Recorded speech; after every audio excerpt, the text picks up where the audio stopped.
world, look into my eyes. When you see me on a show, when you see these fans, you know you've got the best in the damn world. This is the Wrestling Matters podcast, where we stand up for professional wrestling. Here we fucking go! Well, enough is enough, and it's time for a change! Professional wrestling! This is it! This is us standing up! Yes! Yes! Yes! Yes! Yes! Yes! That's 13-14! Make it till death! Dina, I am the best in the world. Cause that's the bottom line! Cause Stone Cold Simpson! Ladies, gentlemen, and whoever is listening to this, and I'm sure you're a wrestling fan as well, my name is Anthony Walker. Welcome to the 134th installment of the Wrestling Matters podcast. Hope you guys are well. Hope you guys have enjoyed the wrestling this week. Hope you guys enjoyed the certain return of a wrestling legend as well. On today's show, we're going to do things a little bit different on today's show today, because we've got a certain few things, you know, here and there that we're going to be doing. We're going to talk about certain topics, certain subjects, and certain things that have definitely caught our eye. And yes, ladies and gentlemen, whether you like it or not, we're going to be talking about the one thing that everybody loves to hear on this podcast, especially when me and Michael are on, TNA. The whole saga continues, ladies and gentlemen. I don't think it's going to end at this rate, but it's going to continue on this podcast later on.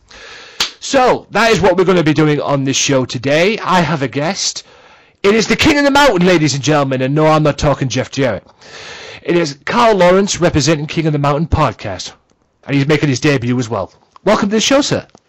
Anthony, thank you for having me on the Wrestling Matters podcast here. You know, it's a pleasure. I don't know if I'm the King of the Mountain. Like, there's three guys on our show, and BQ's like, I think BQ would be the King of the Mountain. He kind of hosts it and stuff, but you know, maybe I could be like second in command. You know? Yeah.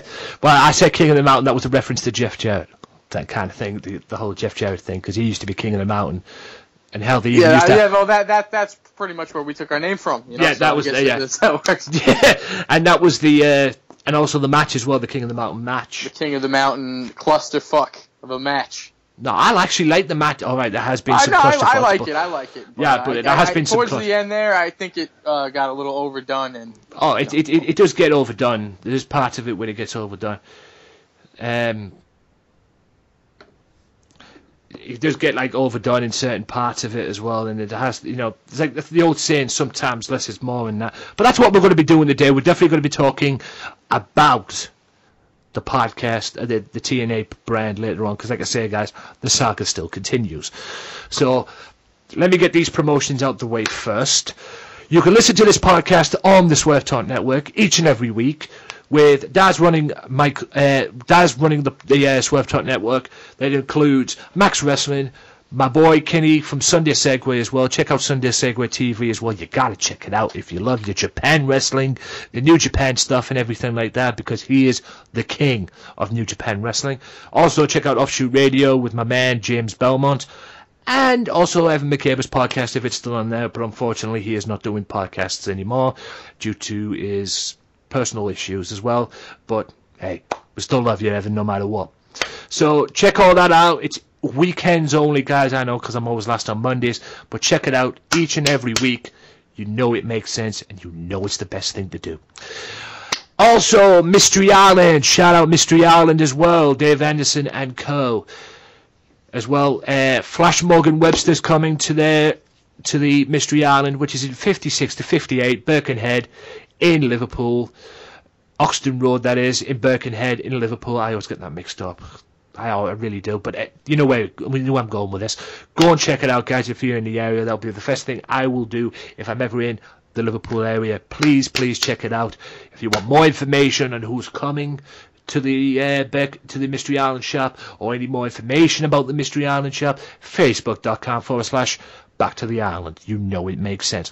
Also check out their wrestling product as well. Apparently at the back end of November, I think they start their own wrestling show, so be sure to check that out. Like I say, for more information, go to Back to the Island on Facebook as well. You need to check all that out as well. And yeah, you can listen to this podcast and download it for free on the SoundCloud, Wrestling_Matters_podcast. Shout out to every partner out there, OSW TV, Raging Falcon, RFW Network, and all them good stuff as well. Shout out to Mr. Michael Lachlan as well in the S&M show. You know it all makes sense. Also, be sure to check out the Wrestling Matters YouTube channel. I almost messed that up there. YouTube.com/AJW Wrestling Matters. And you need to subscribe for weekly podcasts, because that's where you can hear this episode as well, not just on the SoundCloud. I know the other occasions maybe Spreaker.com, but you can download it for free on SoundCloud as well. Also, the websites, theAnthonyWalker.net and theAnthonyWalker.weebly.com theAnthonyWalker.wix.com/AW Matters. Hopefully, I'll be sorting them out very soon. I'm having difficulties with them at the moment, but hopefully they'll be sorted out very, very soon. Right! Mr. Lawrence. Are you still there? Absolutely, absolutely. You know, that's to say. Get all those plugs in. Gotta get all them plugs in. That's what I do every week, guys. I gotta get my peeps in. The peeps that have been helping me out and everything behind the scenes and that. And also, as well, forgot, shout out to Rick Dara, Talk Brunch. You gotta check him out. He does live podcasts each and every Monday night, right after Monday Night Raw.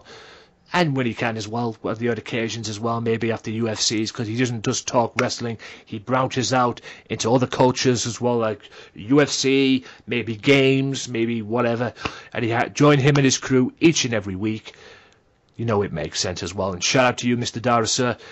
You know it makes sense. Right, now that all the plugs are out the way, we can get on to the business. Hey, do I get to do a little plug? I mean...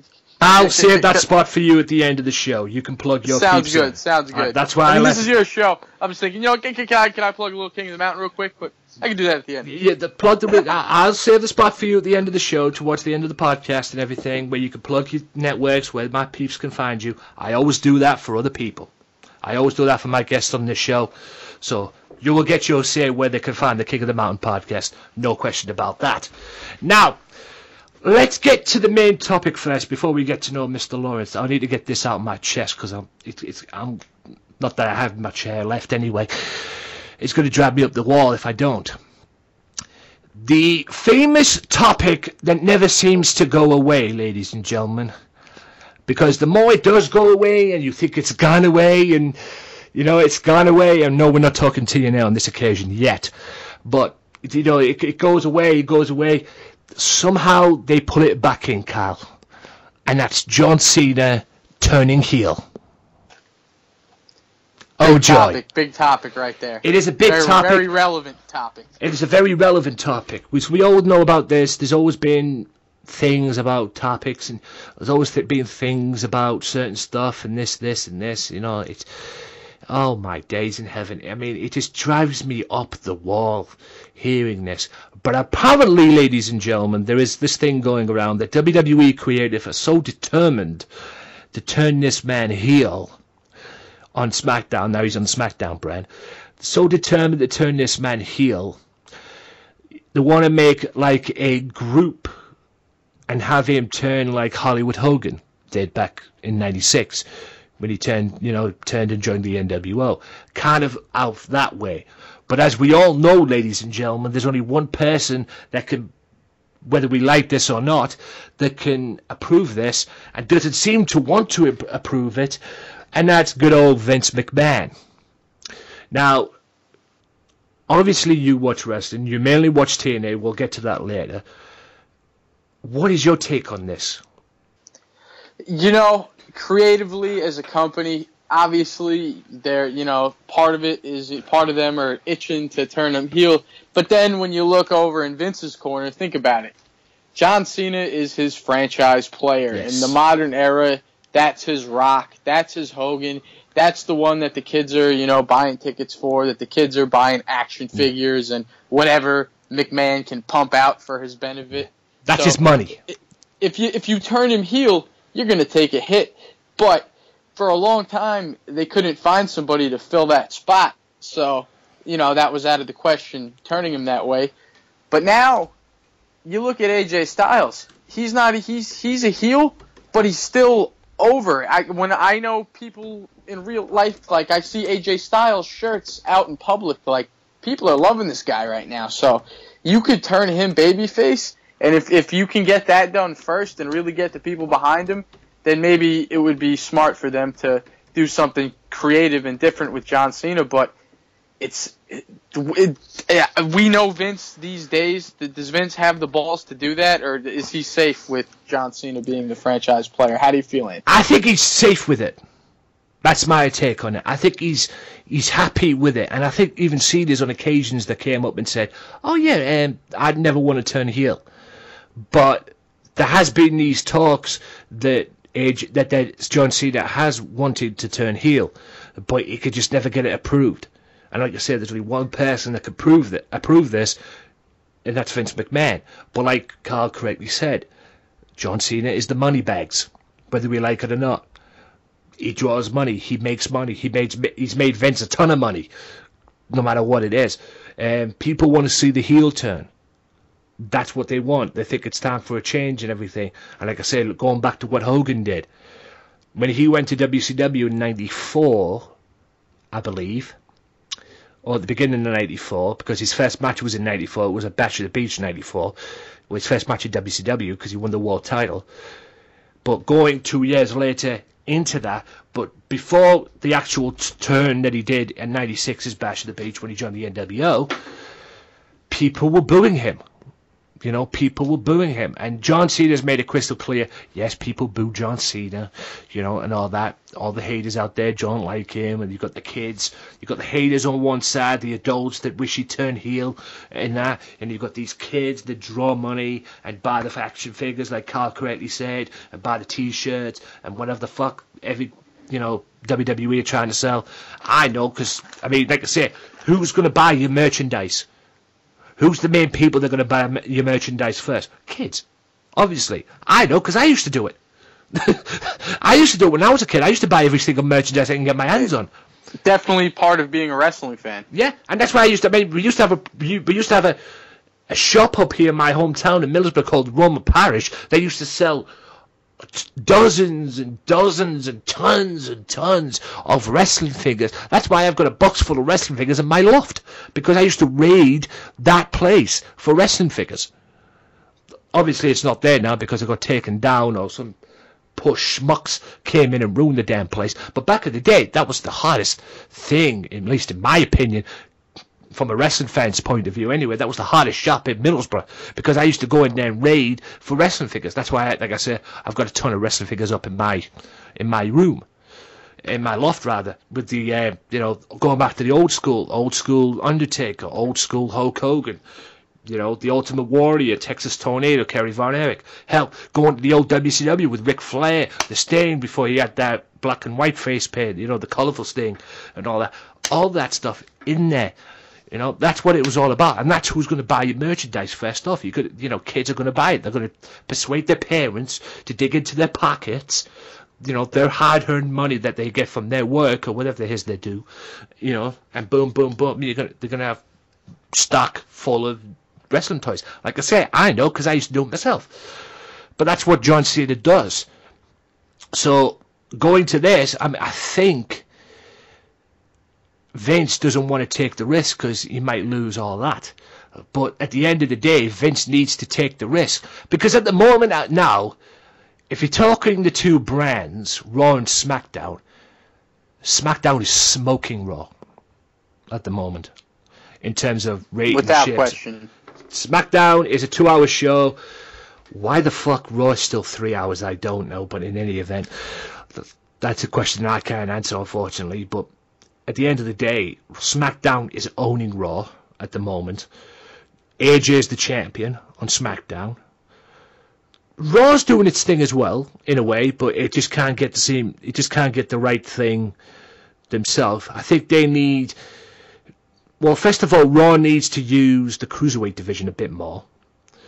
You know, put them in a better position at first. That's just my take on it. And maybe they'll get their ratings up. Anyway, going back to the old WCW days when, you know, they used to start pay-per-views off with Cruiserweight matches. You know, and that. But going into SmackDown, I don't think terms of the brand, in my opinion, I don't think SmackDown really needs that kind of change. They do need some heels. They need to balance them out a little bit. They've got some good heels on there. And then there's all this talk about Dean Ambrose turning heel as well, which, will that work at the end of the day? I don't know. I really don't know if that, I mean, would it work turning heel? Yeah. Ambrose could be babyface, Ambrose could be heel, and it still would be good nonetheless. But at the end of the day, it all comes down to creative. That's all it comes down to at the end of the day. It's WWE creative. If they did turn John Cena heel, how would he be booked? That's my take on it. I don't know if you agree with that, Carl. It's hard to pull off, and like we said, it's a big risk financially as a company. That's the cash cow. I mean, that's the guy bringing in the revenue. So I mean, let's take Jeff Hardy for example. It's such a hard topic, you know. Yeah, I mean, here's an example for you. Jeff Hardy. They're trying to turn him heel in WWE. I don't think that would have worked. He went to TNA. TNA turned him heel, and it was successful.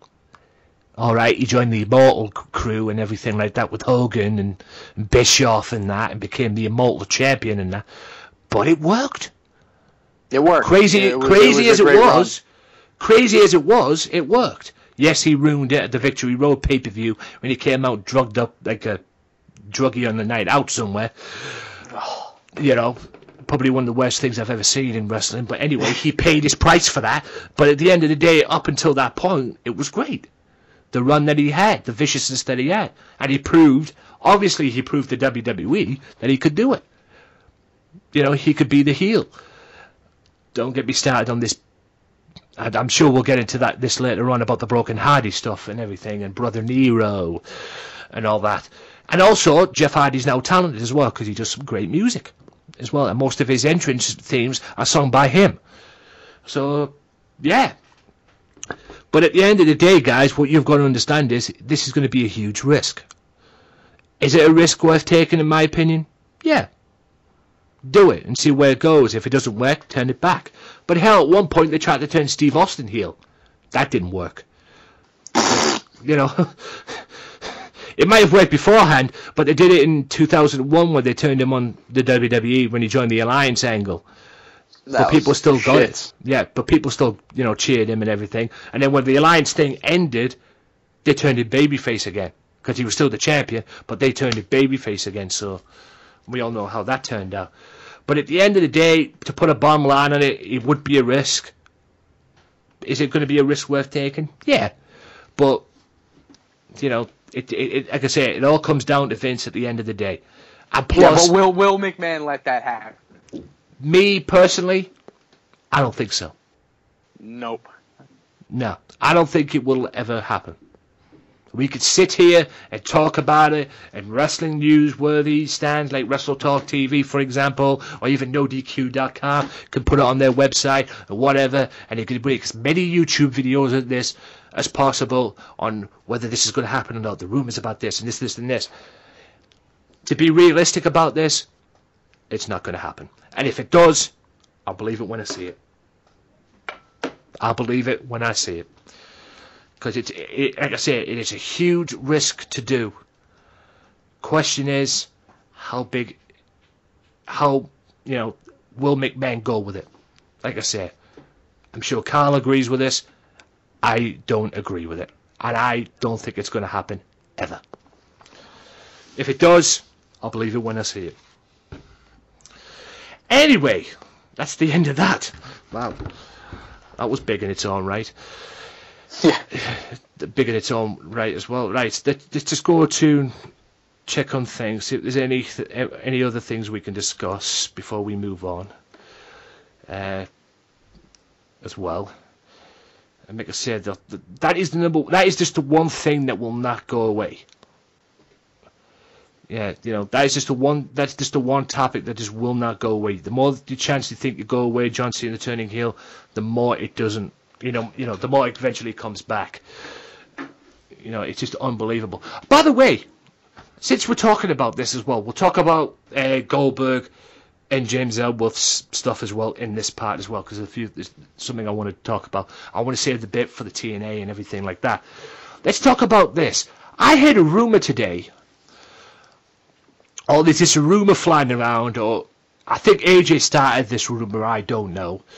AJ continues to tease a match at the Royal Rumble with between him and Shawn Michaels. With him and Shawn Michaels. Now, apparently WWE want this to be the biggest Royal Rumble in history.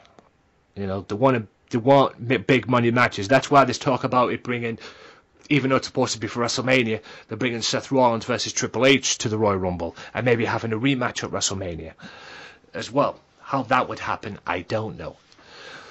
Surely they'd have to have the match. If they're going to have the match at the Royal Rumble, surely the rematch would be for a championship. I don't know. But, you know, there's this match teased by AJ Styles that he wants, you know, teasing a match with HBK since Royal Rumble is going to be at the Alamo Dome in San Antonio, Texas. Am I the only one that's getting sick of this situation right now where people obviously don't get the meaning of the word retirement? You know, everyone wants to see it, but let's face it. I mean, he's done. You know, Yeah. You can't want. Not everybody can come out of retirement. Yeah, he's lived up to his word. He's definitely lived up to his word that he's staying in retirement. Maybe they'll get a segment out of it. I mean, all right, Michaels has appeared in segments before. You know, take that one at WrestleMania when he came out and it was him, Mick Foley, and Steve Austin fighting the League of Nations at WrestleMania. So he can obviously do something like that. But I mean, like I say, what part of retirement don't people understand? Shawn Michaels is done. I don't think he has any interest. Sometimes the fans are just kind of selfish. You know, you got to think about him. I mean, I'm sure it's a dream match. If it does happen, of course, I'll love to see it. But does Shawn want to do it, you know? Yeah, exactly. It's all about if Shawn wants to do it, if Shawn wants to come out of retirement, or if Shawn wants to break his word that he obviously made to The Undertaker and said that his match was his last match. Now, I read a headline that apparently Shawn Michaels has stated over the course of the past few years that he would come back and wrestle a match if it was right. If they could creatively put something together, which I haven't had a lot of faith in them creatively over the course of the past few years. But if they can put something together, and maybe he'd do it, and it would be a huge match, absolutely. Yeah, I mean, at the end of the day, obviously, if they're going to make a match between Styles and HBK, there have to be some storyline leading into it. You can't have a match straight away and go, you know, boom, boom, and there you go, there's your match. You have to have something build, like a huge build to go into it, for crying out loud. You can't have it. You can't have that match straight away. But will it happen? Realistically, no, I don't think it will. But don't get me wrong, I'm with Carl. I'd like to see it myself, and I'm sure AJ Styles will be in Dream World if it does happen. But yeah, I don't think it's going to happen anytime soon. Right, since we're here and we're talking about this stuff, let's talk about Goldberg's return. He's back, ladies and gentlemen. It's not who's next, it's he's back. And obviously he answered, and apparently he said that Brock Lesnar was last, because he went, not only are you next, but you're last. So, yeah. What's your take? And that right there is telling you that it's going to be a one-off, that Goldberg is just wrestling one last match. Oh, absolutely. We're not seeing another, run from him. So, everyone, wants to see this match, but I can't help but think, can Goldberg go out there and have a good match? Well, the guy hasn't wrestled in a really long time, and even then, the end of his career, was he still that good? Some can argue, was he ever that good? Yeah, well, you want to know the reason why they want this match? Because they want to forget about the clusterfuck at WrestleMania 20. Because that one was the shits. Yes. People expected them to beat the hell out of each other at WrestleMania 20. They didn't. Okay? And the reason why that was a clusterfuck, well, one of the main reasons why is one of them was leaving the company, i.e. Goldberg was leaving the company because he didn't like his direction of character where it was going. And plus, I think him and Triple H butted heads on a few occasions as well. And the other one, Brock Lesnar, was leaving for the NFL. Yeah, we all know how that turned out. He ended up in the UFC. So, at the end of the day, I mean, good golly. That's why people want this match. But what people have got to understand is this is an entirely different Brock Lesnar to what it was at WrestleMania 20. This guy's a freaking animal now. He's a tank. And Goldberg, like I say, I think even Goldberg said it on ESPN himself. It's a different Brock Lesnar to what it was at WrestleMania 20. It's a shoe-in for Survivor Series as well. So maybe they'll get that sorted out the way. But like you correctly say, can Goldberg still go? He looked great on Raw. He looked great. But can he still wrestle a match or fight a match or whatever the heck it was going to be? I mean, what's your take on the whole situation? Do you want to see this go ahead? And who do you think would win? I mean, in hindsight, it's kind of just like, to me, like Goldberg just came back out of nowhere to promote a video game, and now they're going to throw him against Lesnar. But I was never the biggest Goldberg fan. Even then, I guess the first match was shitty. It is a high-drawing match, you know. People are going to want to see this. There's people that haven't watched wrestling in a long time that used to like one of the two guys that are going to tune in to see it.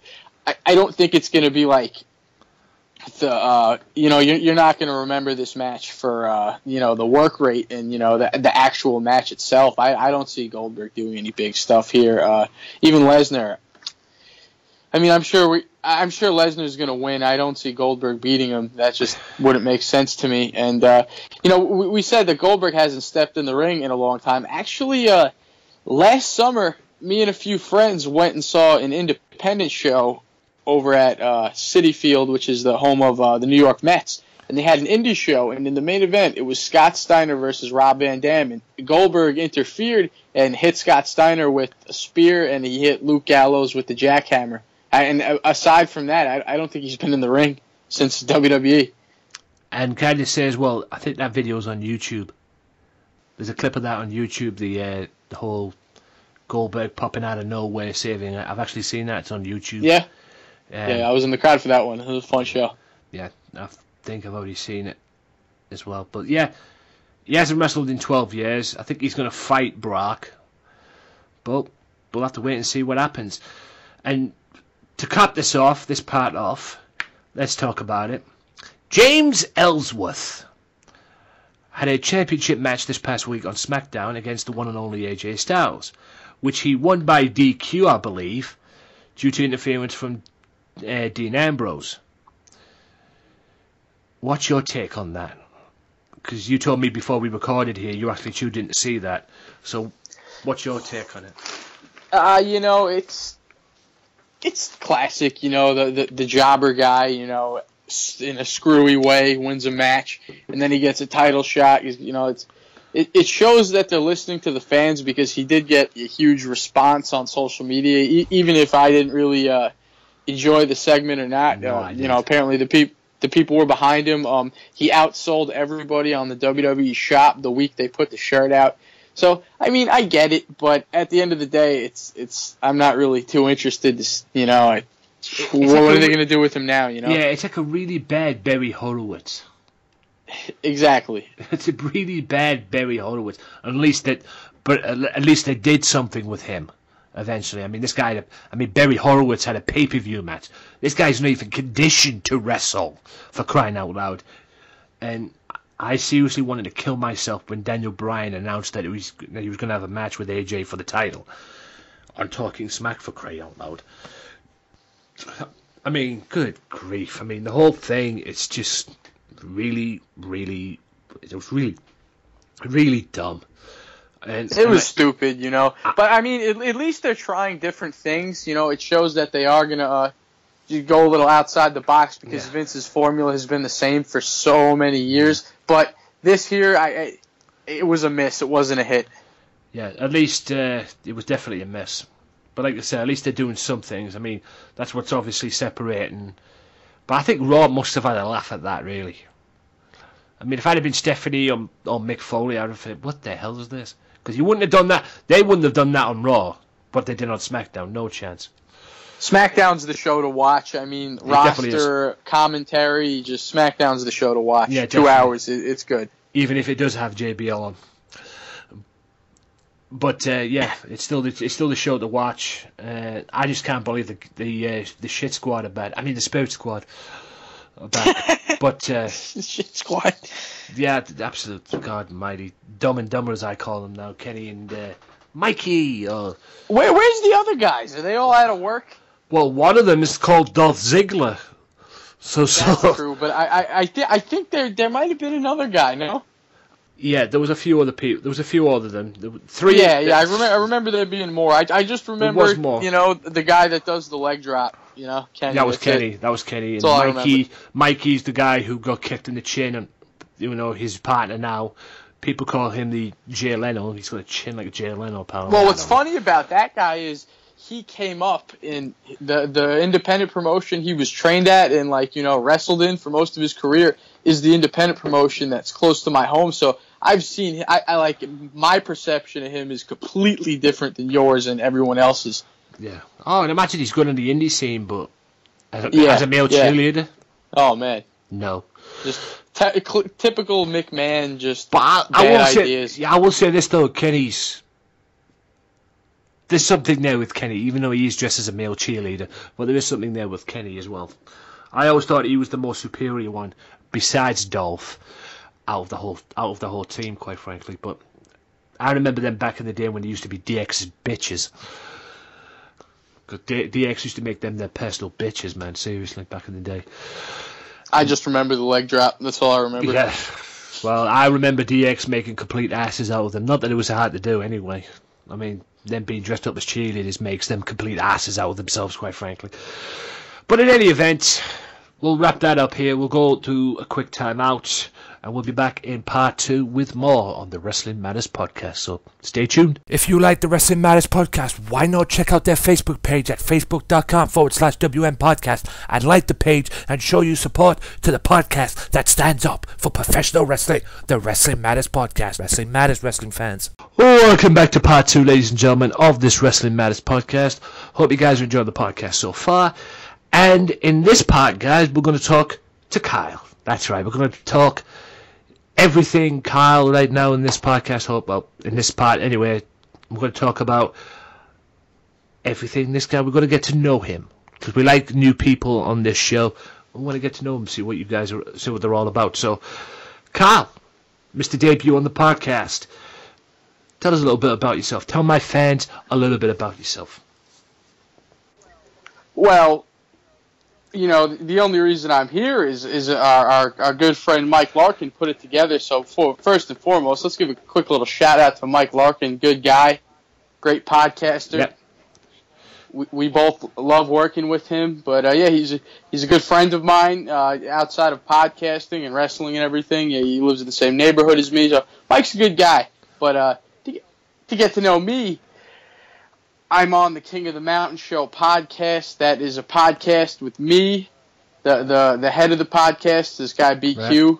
And then, him and Will started the podcast. And a few episodes in, I came in, and I was running, I run an Instagram page called The Daily Impact. It's just one word. It was a fan page that I put together just for Impact Wrestling, because that was just the show that I was and still the most interested in out of all the wrestling promotions. I always say wrestling's like ice cream. Everybody's got their own flavor. Everybody likes what they like. Like me, I'm more into the and I know it's a funny opinion. A lot of people are just like the complete opposite than me, but I like the whole package. I like the variety show, so to speak. I like the vignettes. I like the backstage stuff. I enjoy that type of product. Right. Some people like the more sports-based product. They don't like that. They just like all the stories being told in the ring, and I respect that. I respect the art, but wrestling has many different genres. There's so many types. There's strong style. You could do hardcore wrestling. There's just so many different types of. But I love everything. I can appreciate all forms of pro wrestling, but my favorite was always the entertainment variety show. I guess you call it sports entertainment. That's just what I like. That's what I grew up watching. Somewhere along the line, I think McMahon kind of lost touch with that, and TNA was a fresh alternative. And I mean, I got into wrestling. I'm 22 years old. I got into wrestling when I was probably like 5 years old. So that was like 99.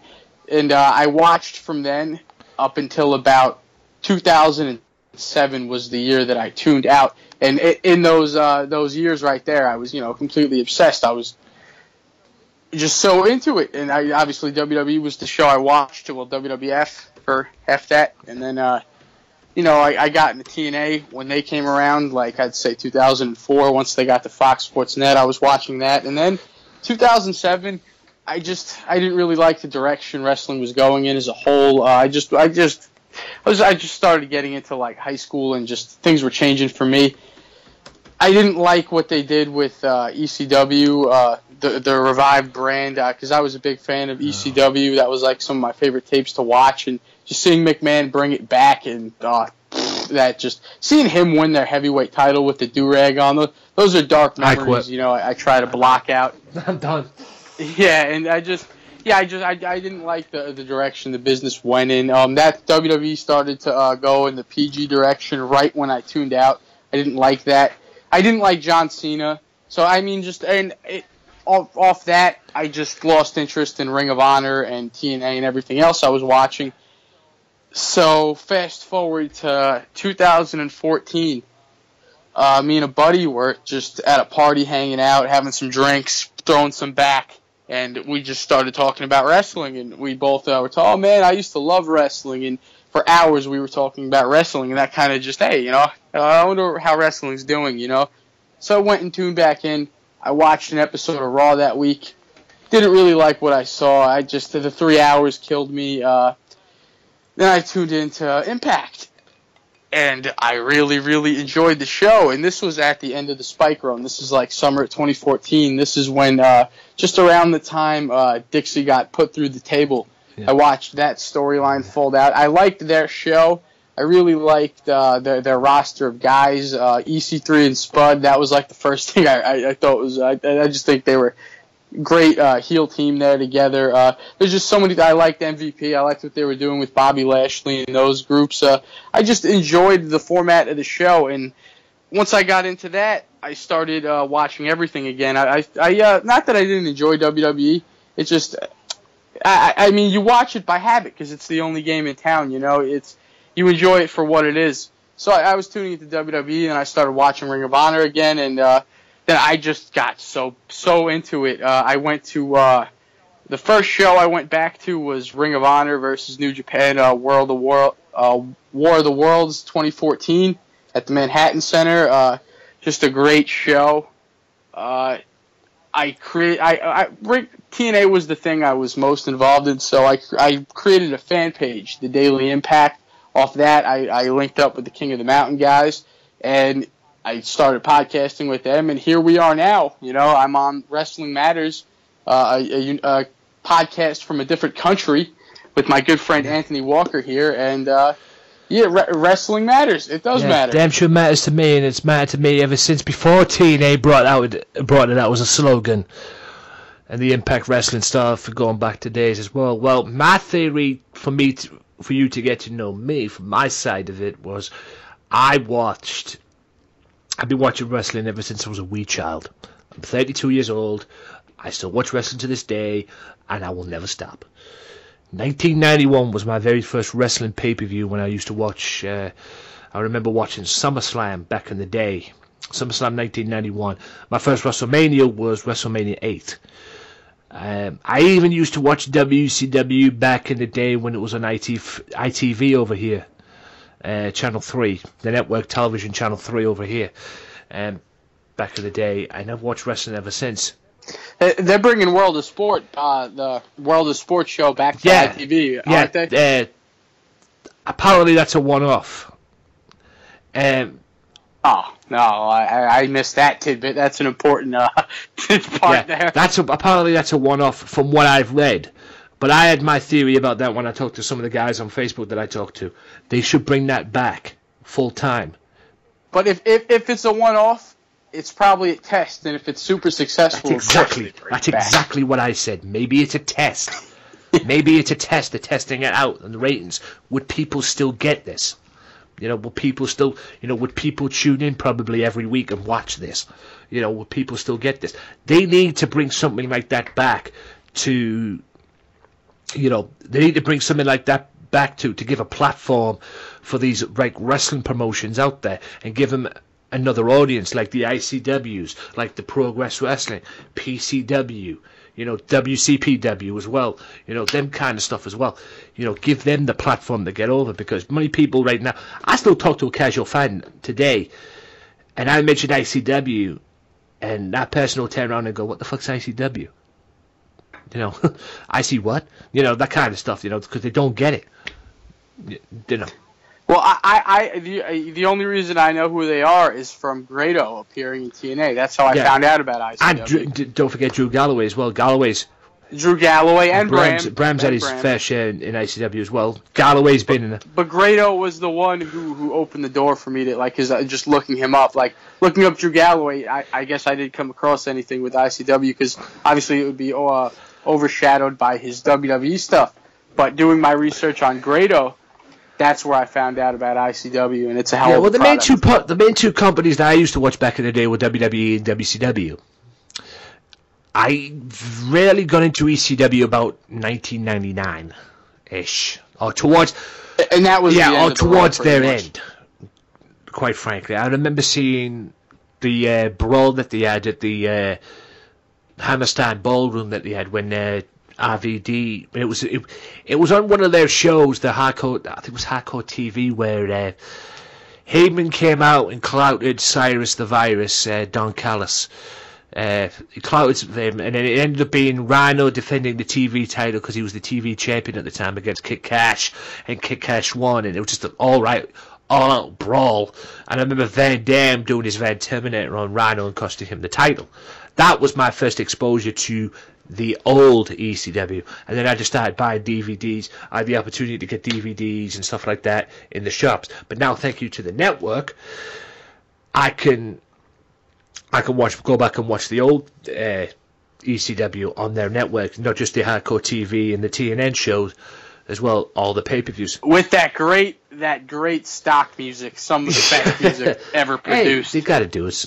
They got to do what they got to do. You try to avoid it for the old stock music. If you can get the opportunity to download some of the stuff, if there's stuff on the internet or anything like that, you can get the old music on it. But at the end of the day, you just watch it for the brand, don't you? Because like you correctly said, when they brought it back, when Vince tried to bring it back as a third brand, they tried to bring it back, and then he had Paul Heyman. The first year that they brought it back was great, because there was a semblance of the old ECW, because Heyman was involved. Heyman was running the show. And they had like. And even then, you had Vince putting his touches on everything, and it eventually just turned into a second SmackDown. The downfall for me was their pay-per-view that they had. They brought people in. There was a semblance. It had that old school feel about it. All right, it was a little bit. There was a certain direction to it than there was back in the day, but there was an old school feel about it. And then the downfall for me was their December to Dismember pay-per-view, the Elimination Chamber main event, which, if you watch, it was supposed to be CM Punk, or at least Heyman voted for CM Punk to go over, but it ended up being Bobby Lashley as well. And I always remember that day. I sat downstairs watching it in my living room, and then the next day I read the back of the paper, the people were asking for their money back. And that was the downfall for me of that ECW, because that's when Heyman walked home, and that's when Vince started putting his 2 cents in. Not that he was doing it beforehand, but at least there was Heyman there to try and counteract him. And then when Heyman left, that was the downfall from that point on, in my opinion. That was the downfall, because you can't have ECW without Paul Heyman running it. Without Paul, and then they just dissected every single person they had there. I mean, even at one point they drafted Sandman to Raw during that period. What the fuck, You can't have something that's not WWE and have Vince McMahon involved in it. It just doesn't work, It's Vince's even company. Shane wanted to bring it out as like an internet show. like an internet show and have the old semblance of the old ECW. But when the networks, they're sending out feelers and that, and apparently the network or some network saw it, and then that's when the whole thing came in and said, oh yeah, we got a better TV deal, and that's when the whole network thing. I believe if it stayed away from a network, it would have been awesome. But when a network gets out of stuff, sometimes it works, sometimes it doesn't. Well, on this occasion, it didn't work. And the egos and politics are always especially when Vince got out of it, it didn't go. It went to shit, basically, as you correctly said. But that was my semblance of it.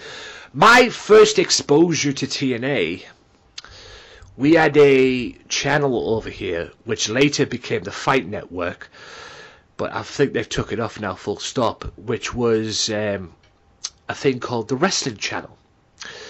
And that debuted right after WrestleMania 20 time. And I remember seeing it because I thought, like, me being a fucking wrestling fan, I was in heaven. I remember seeing Johnny Swinger on it, and then Vince Russo on it, and then this was going back to when the TNA were doing the weekly pay-per-views. I was hooked from that point on, and that's when you get the exposure to Ring of Honor, the old school Ring of Honor, back in the day. With Daniel Bryan, Bryan Danielson, Chris Daniels and co, and even Low-Ki, and even them going to TNA with the old AJ Styles as well, the NWA TNA, the weekly pay-per-views and that, and some of the British wrestling stuff as well, the FWA, Frontier Wrestling Alliance, which was way back. I'm going way back before the stuff you see now, and the Irish Whip Wrestling, which I first got exposed to, Sheamus as well, that kind of stuff as well. But then some schmuck decided to put MMA stuff on it and just totally ruined the whole channel. And in a way, that channel's downfall, in my opinion, I've always said this, was the fact that they lost TNA. Because TNA was the backbone of that channel at that particular time. And I always remember the Impact shows they had. The very first pay-per-view, the TNA proper pay-per-view that I watched, had a 6-man tag where I had AJ Styles, Jeff Hardy, and Macho Man Randy Savage, of all people, against the Kings of Wrestling.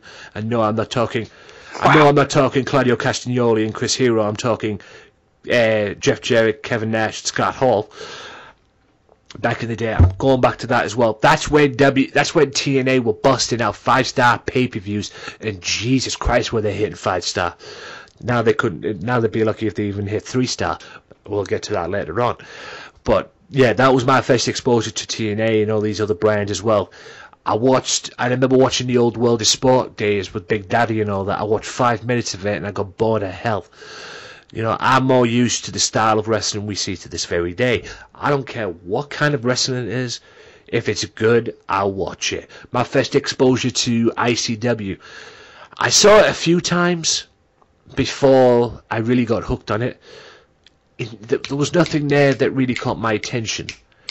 It looked like just another wrestling promotion trying to get over at that time. And I'm not knocking the brand. I'm not knocking the brand at the time, but it looked like they didn't want to get, they didn't, there was nothing there. And then I watched Wrestle Talk Television at one point, and they had a guest host on, or they had a guest on called Grado. And I was like, who the hell is this guy? Kind of thing. And he was a wrestling fan and all that. And then there was this documentaries they had about ICW. And I was hooked from that point on. Because it allowed me to see what the hell ICW was all about. And what the hell is behind it, and who's this and this. And they've had a shit ton of great wrestlers in there. Rhino's been in there. Hardcore Holly's been in there. Sabu's been in there. And the list goes on and on. Even a bunch of TNA guys have been in there, like Brian, Bruce, Magnus as well has even been in there. Galloway was brought in there. He went back there after he left WWE. And many people like that. And yes, even Grado's in there too. But the thing that got me hooked on there was, or one of the things that got me hooked was seeing Grado come out. And it wasn't the fact that Grado came out. It wasn't his entrance. It wasn't the Grado himself. It was the fact that he actually had the balls to come out to a Madonna song, for crying out loud. And that actually got over with the wrestling audience like that. And that blew my mind. That was that literal thing. I was like, is he coming out to a Madonna song? Because if that had happened 10 years prior, no way would that have gone over. They'd have probably got the wrestler who came out to that. If a wrestler came out to that, he'd have got laughed out the building. But Grado came out and they did a good job with it, and I was just hooked on it from since. And I think even at one point he tried to use that in TNA, but apparently Madonna wouldn't let him. You know, he was about to make his USA debut on TNA Wrestling because he got into this feud with Al Snow, and at one time he was sat in his room eating his tea, and I think he even said this on a radio interview, and he got an email from Madonna saying, "We are denying you the opportunity to use the song on USA Network, on network television," you know, kind of thing. So that was a bummer. But credit to TNA, they made a remix out of it, or the best remix they could out of it. So credit to them on that. But yeah, that was what got me hooked in ICW. The whole Grado using fucking Madonna's song, for Pete's sake. I mean, don't get me wrong, Grado's not the only one that hasn't used a song like that. You know, you've got Martin Kirby using Dragonstein Dinter. You know, that no man, no my, yeah, no man, no my, no my, yeah. He used that in PCW, for crying out loud. And I watched the PCW video before about it when he came out to it, and I'm like, what the fuck is he doing coming up to that song? But apparently he gets over with the audience. So hey, if he can get over with the audience, then you know, GG. You know, Name of the game. At the end of the day, I mean, if it had been any other time, he'd have probably got laughed out the building. I mean, this is well before the days of Enter Sandman and, you know, Pearl Jam's Even Flow and Metallica's Enter Sandman and, you know, Guns N' Roses' Welcome to the Jungle, the Bam Bam Bigelow had in ECW, and I think at one point the Steiners even had that in the early days of WCW, which was just fucking ridiculous. But yeah, that has always been my kind of exposure, and like my podcast says, wrestling matters to me. Yeah, sports entertainment's there, yada yada yada, but it's about wrestling to me, and it's always about the professional wrestling business. And unlike Vince McMahon, professional wrestling is professional wrestling. If you don't believe me, go watch his Stone Cold podcast that he had, because when he said, because when Stone Cold said professional wrestler, McMahon said, no, you're not a professional wrestler, yada yada yada, you know where you came from. Stone Cold, I swear Stone Cold wanted to punch him right in the mouth, right there and then. I know I would have done. But in any event, that was my side of it and everything. I mean, at the end of the day, wrestling matters to me. I don't know about you, Carl. I don't know what your take is on that. Of course, wrestling matters. You know, it's wrestling. Like I said before, my personal preference. I do enjoy the sports entertainment variety show package. You get a little of everything, but I like I said, I do appreciate just, you know, Raw wrestling. You know, I watch Ring of Honor. I watch Evolve when they run a show like once a month. I haven't gotten too into Japanese wrestling, but I'm sure I'll get there. You know, wrestling matters. Let's talk about this situation then, about WWE's network. I talked about this last week. The WWE network has future plans, because apparently they want to. Oh, there's talk. It's just a rumor, guys. Like I said last week, but I want to get your opinion on this. They might be looking to include indie promotions. You know, promotions other than WWE. You know, on that at the moment right now, you've got WWE, you've got old school WWE as well and all that stuff. You've got WCW Nitro and all the pay-per-views. You've got ECW on there and all the pay-per-views. They might be looking to add, you know, indie promotions like, you know, maybe an Evolve, maybe TNA if they can get their shit together. You know, maybe stuff like that as well. I think even Progress was even mentioned as well. Progress Wrestling as well was even mentioned on that as well. Would you like to see that? I'd pay more money for more promotions, absolutely, you know. But my thing is, don't even focus on that. I want to see more of their library, because they have just countless hours and hours and hours of different independent promotions and different territories, and they have so much in that library already. I want to see more of the old school stuff. I want to see more. I want to see WCW Saturday Night. I want to see the Thunders. You got to get the Thunders. I want to see NWA. I want to see, I want to see that deep library. Get the deep library out, but for crying out loud, WWE, get the Thunders on there. Start getting the Thunders up now. Come on. You've got the WCW Saturday Night, But you've got all the Nitros up, for crying out loud. Don't you think it's about time you start getting the Thunders up? Then you can work on the Saturday nights as well. Get the Saturday nights up, whatever. But you got to get the Thunders up. And the NWA stuff. The NWA. There's a bunch of NWA stuff up there as well. The old school NWA. Back when it was WCW television, but it was still part of the NWA as well. But you definitely got to start getting the Thunders up now, and start getting more ECW as well. More ECW in terms of their TNN, or what has now become Spike TV stuff as well. I shouldn't say TNN really, but anyway.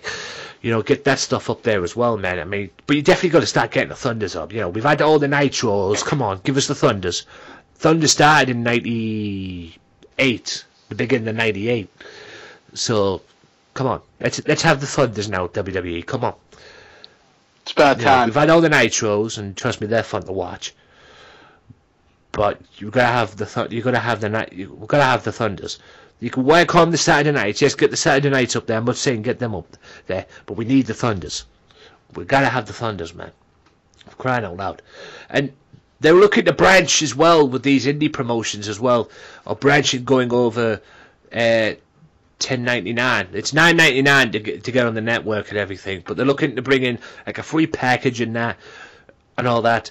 But they might be looking to go over the $9.99 package to go to maybe say $15.99 or $14.99 to bring in these indie promotions in. I think that's a mistake myself. I think they should just keep it as $9.99 and add everything in, because like I said to Michael, if I was not a subscriber to that network, which I am, and I'm proud to be one, if I wasn't a subscriber to that network and they brought in the indie promotions in, I'd be on that first thing. I'd be like, where do I sign? Kind of thing. Whether it'll happen or not remains to be seen. But this is Vince McMahon we're talking about. You think he's just going to give all these little guys, the time of day? That doesn't sound like the Vince I know. But it would help. It'd help the product. I mean, they've already got to deal with Evolve going, and Progress as well, because Evolve and Progress were two of the venues, or two of the promotions that held the qualifying matches for the Cruiserweight Classic as well. So obviously they've got something going with them two as well. And whether they admit it or not, they got something going with Ring of Honor and TNA as far as taking there's something going on with their TNA as well. At least I hope. They might be helping TNA from what I'm reading as well. But like I say, TNA need to get the shit together first before they do anything else.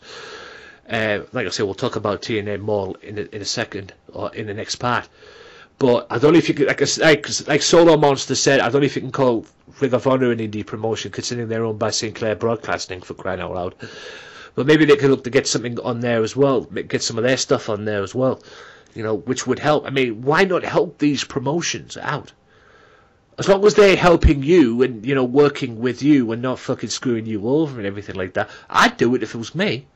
I say if you want to jump on, get the ones that dish out the great ratings or that people want to see, like a Ring of Honor or an Evolve or whatever, dish them out and boom, you've got yourself a, show. And even these shows that are only on for once a month, like a Progress or an Evolve, for example, give them a reason to have a network show. That would definitely help them. But like I said, this is Vince McMahon we're talking about, ladies and gentlemen. So you got to keep that in mind. This may work, but why not have that? I definitely would if it was me. As long as they, like I said, as long as they weren't fucking sticking the knife in the back of you and sticking the knife up your ass or anything like that, then you're fine. You're good to go. I mean, like I say, if it was me, I'd definitely do it. But then again, that's just me. Right. I think we're pretty much done in that with this half of the podcast, so I'm going to wrap it up there. I'll be back right after. Well, we'll be back right after this with 3 letters: TNA. Stay tuned. Be sure to check out the Wrestling Matters channel at www.youtube.com/AJW Wrestling Matters for my exclusive review series that I'm doing on WCPW, What Culture Pro Wrestling, brought to you by the good folks at WhatCulture.com. Each and every week, I'll be reviewing their shows, whether it's loaded or their big upcoming shows as well, each and every week on their YouTube channel. Be sure to check out the Wrestling Matters channel for review shows each and every week. You can also download them for free on SoundCloud. Wrestling Matters, wrestling fans. Welcome back to part 3 of the Wrestling Matters podcast, ladies and gents. Now, we're going to get to the fun part, ladies and gents. Let's talk TNA. Oh, joy. Right, we all know what's happened, but I want to get Carl Lawrence's views and opinions on this as well. We all know what's happened because I've talked about it for the past God knows how many weeks as well. But it seems we all know the situation. Billy Corgan sued TNA. Your own president sues TNA because you're owed money and everything like that, and then TNA is on the financial downfall. Everybody's blaming Dixie for it and everything and this. You all know the situation if you listen to my previous podcasts and the shoot and everything. Apparently, from what I got this week, TNA in a way is being saved because there was a parent company outside that's associated with the Fight Network that has basically saved TNA's rear ends for paying and unable to pay Billy Corgan the money they owe him. And like I said on Facebook, they need to worry about their own shit before they pay Corgan off. So they need to get their shit together first before they do that. Yes, pay Billy Corgan off. I'm not saying not. But shouldn't you be worried about number one first before you pay him off? Anyway, apparently that's been sorted out from what I've got. I mean, Carl, you know the situation. You follow TNA. Hell, you talk about TNA on your podcast, for crying out loud. Yeah, and obviously I'm a little biased, but let me just make it clear. When it comes to what goes on behind TNA's doors, behind the scenes, I don't sugarcoat anything. I'm a huge fan of the product that's, on the other side of the camera. I'm a huge fan of the product, but obviously what goes on behind the scenes, I am not a big fan of, and that's always been a problem for TNA. They have a black cloud above them, and just like you said earlier in the broadcast, when you feel like it's going away, something else comes. And right now, it's a very bad time for the company. A lot of shit's hitting the fan, and for the diehard TNA fans like myself and the talent, it sucks because there's a lot of uncertainty. You don't know what's going to happen, and every day there's a new update. Every single day. Yesterday, a bunch of court documents were unsealed. Basically, what it seems to me is Billy Corgan is, number one, he's owed some money, that's clear, but he's fighting for the company. It almost seems like Dixie might have changed her mind on passing the company over to him, but these are just observations. We don't know what's going on, and we're going to see how it plays out. Now, this could go three ways. TNA goes under, Vince McMahon takes the company. TNA continues without Corgan, or TNA continues with Corgan, and I think it's in their best interest as a company to keep Billy Corgan involved in creative. I think it would be their best interest to sell the company for him because he's going to another thing he's fighting for in court is, he wants full ownership and he wants to clean out the house.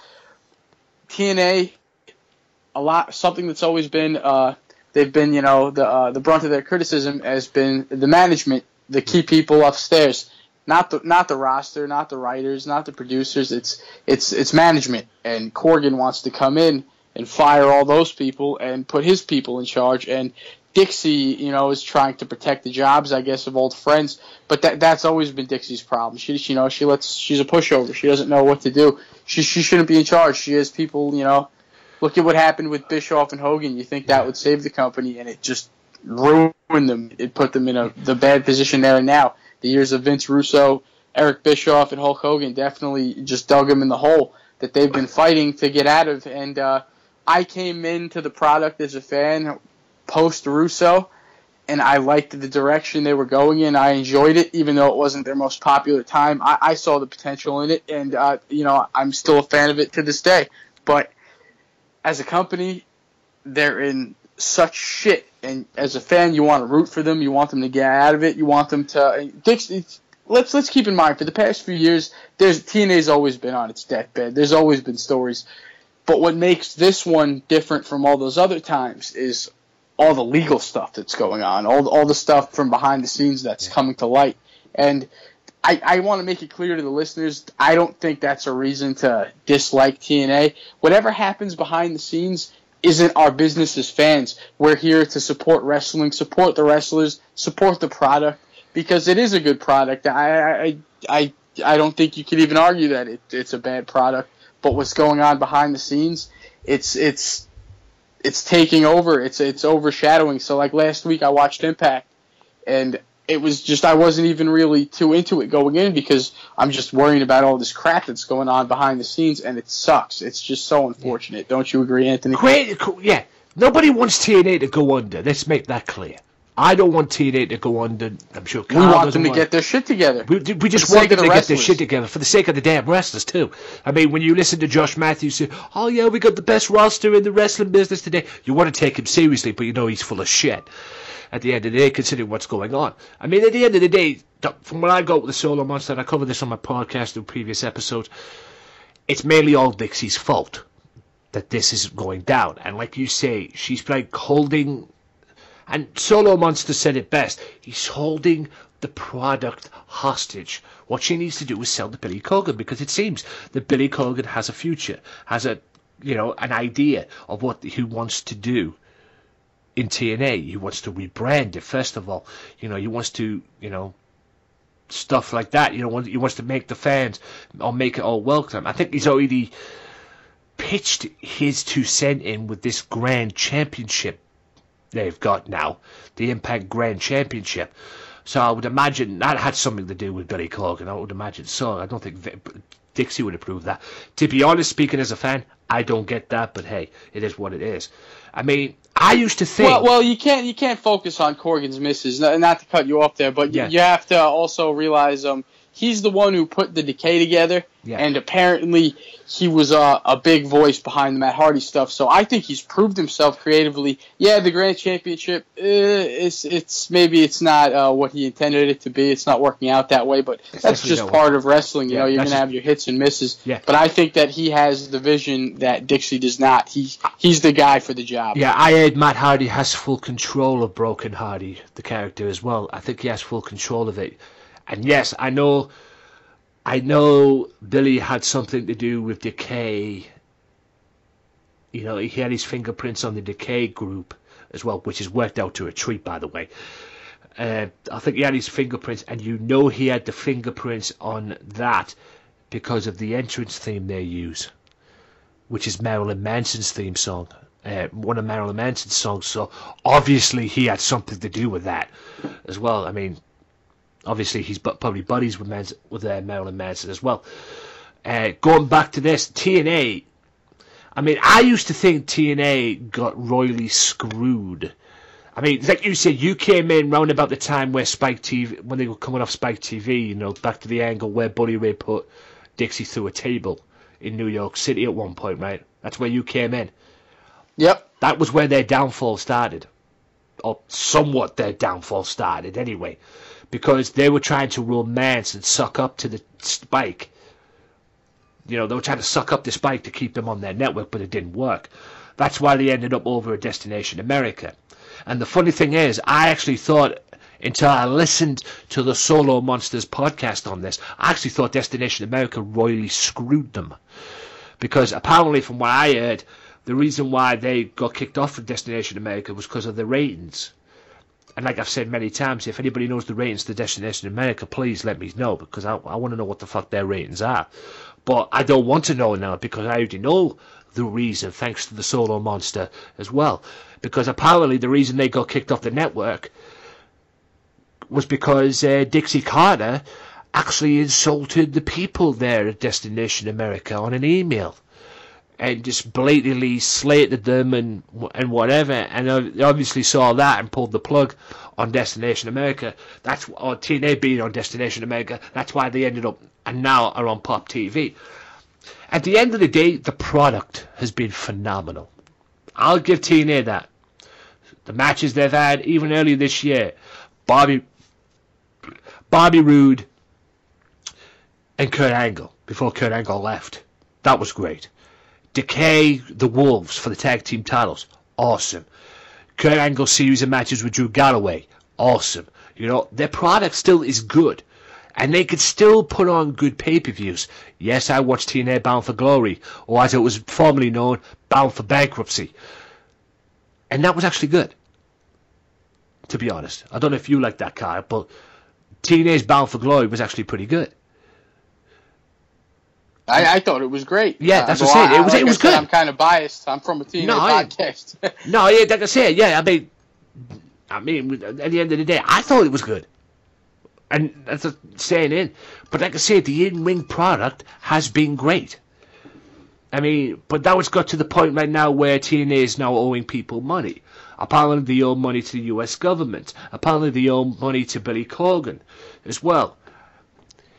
You know, there's an update on the lawsuit. One time, you know, they even being sued by another company. If you thought Billy Corgan was bad enough, a travel company is suing them now. You know, it just never seems to end. And there has been on occasions close, according to this report that I've got here that I'm reading now, you know, something about Chapter 7 and Chapter 11 bankruptcy and everything like that. But apparently at one point they were filing for bankruptcy. It seems, like I say, they've been saved for the brief time being. They're covered until the end of the year at least, in terms of their TV. So at least they've got that. They've got funding and they're covered to the end of the year. And apparently there's this final deletion going on with the Hardy Boys. And the Hardy Boys have invited top tag teams to their crib. And they're going to do a Christmas show at the Hardy Boys' household. Oh, my brain, I tell you. That's going to be a hoot. 2 hours of that, I tell you. I mean, I read a video the other day, a title on the video saying that the Broken Hardy gimmick with Matt Hardy is what pro wrestling needed. I don't know if it's what pro wrestling needed, but I think from the sounds of it, it's what TNA needed. I mean, don't get me wrong, Matt Hardy's reinvented himself. That's where basically he's gone to now with TNA. Because like I say, going back before the break, I used to watch TNA back in the day when it was busting out 5-star pay-per-views, for crying out loud. And they had some of the greatest matches, not only in TNA's history, but in the history of professional wrestling.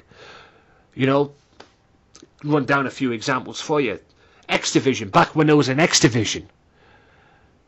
Now this is just an X Division belt. It's damn sure not an X Division. And like I've said many times with Michael, if there was an X Division, it probably got killed by Bobby Lashley when he won all the belts. What the fuck that was about, I don't know. But, you know, they had them kind of matches as well. They had the King of the Mountain matches. You know, Jeff Jarrett back in the day putting on some great matches as well. You know, even the match, the triple threat match they had for the X Division title at one point with Samoa Joe, AJ Styles and Chris Daniels for the X Division title, which headlined the pay-per-view. Hell, they did it for the world title as well, when Styles was world champion. You know, all these great matches they've had, and now it's a shame because of what the state they're in, and it's all come down to this. And like I said, the in-ring product, in my opinion, is what's keeping them afloat.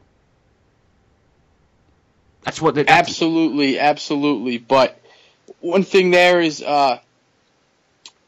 with the X Division, see, TNA's problem to me is kind of like WWE's problem, but in a different way, in the sense that WWE is hurt by too many hours of content, and TNA is hurt by not enough hours of content. 2 hours a week, the way they produce their show, they jam-pack so much stuff into 1 2-hour format that a lot of stuff gets lost in the sauce. And with 2 shows, you could get more guys in. You could revitalize the X Division, which it needs, because let's remember, the X Division brought TNA to the dance. It wasn't what was going on in their heavyweight scene. And not to say that stuff was bad, but the X Division gave them identity. It was the X Division company. X Division put TNA on the map. Absolutely. Period. Back when it was an X Division. Now there's not an X Division. It's just an X Division belt. You got a few good guys there wrestling, Yeah, but don't it's get just, that. they need to put the emphasis on it. They need to give him time. I want to see Trevor Lee versus Mandrews in a 2 out of 3 falls match that gets like 20 minutes. You know, like they're using these guys in these quick 7-minute matches that have no meaning behind them, and it sucks. And if you can't get another program on television, then you need to use YouTube and the internet to your advantage. Yeah. You have the time to tape stuff. I watch the Explosion matches on Saturday night. They have timing in their taping format to videotape stuff. Wrestling promotions, wrestling promotions, not to cut you off there, but wrestling promotions, like you correctly say, use YouTube to their advantage. ICW. You need to. You need to. ICW have done that. I don't know if Progress have done that. WCPW are doing that. Stuff like that. YouTube's there for a reason. If you can't get on a network, then use YouTube to your advantage to get, on a network or something like that. That's what people do. And maybe that's what TNA need to do as well. I mean, the biggest thing that angered me with TNA as well, because they started putting their old weekly pay-per-views up on the internet.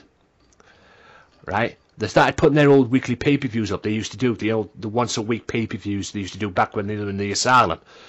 They put them up on the internet, and I thought, oh yeah, great, something for me to do each and every week, so I can come back and watch some great wrestling back in the day and everything, and have some fun memories for when it used to be on the wrestling channel. Then some schmuck came up with an idea, let's charge people for it. I mean, what the fuck, Well, you know what, Anthony? Let me defend that in the sense that they gave you a bunch for free. They got you hooked. This is a business. TNA isn't making that much money, so I think the shows were only like 99 cents to $5 a pop, right? So I get it. It's a business. It's the wrestling business at the end of the day. I'm not saying I don't get it. I mean, correct. TNA is a business, but they should have announced that. They should have let that be known from the beginning. We're samples. Instead, they just decided, which is very wrong. That's what I'm saying. If saying. they told you from the beginning, here's a free sample starting so-and-so, we will be charging, and you could have made something out of that. Yeah. But the way they executed it had a negative response on customers. I went to see a few episodes of the video that they had when they were selling, they brought the weekly episodes. They had more dislikes than likes on the show. People were pissed. Yeah, because people were pissed off. That's what I said. That's why probably right now, if TNA got their shit together and did things properly in terms of the YouTube channel as well, with that kind of stuff as well, that's the thing I'm pissed off about. I mean, I didn't have a problem with it. Like I say, TNA is a business at the end of the day. But it's just the way they went about it. I mean, how could you put certain episodes up for free and then 1 week later after that episode start charging people for it without telling anybody? That's basically saying fuck you. That's why TNA's probably only got about 700 subscribers on their channel. I mean, these guys could probably have 1 million subscribers right now if they started doing things properly. I mean, it's amazing they even got subscribers anyway, but considering the way their shit's together and all that. But at the end of the day, I mean, it's just a crying shame. I mean, like I say, it's gone out to people owing money. I mean, I used to say, I don't know if you agree with this, Carl, but I used to say that TNA is now what WCW was back in the early 90s, late 80s, before Bischoff got out of it. Because they were losing money left, right, and centre. They were losing money each and every year, about 80 million at the most. And then Bischoff came in and made it profitable. That's what TNA is right now. TNA is in about $3 million worth of debt, £3 million worth or dollars worth of debt at the moment right now, and they can't get out of it. And they need someone to come in and just buy the product, i.e. a Billy Corgan, just let him buy the product and let him change things around.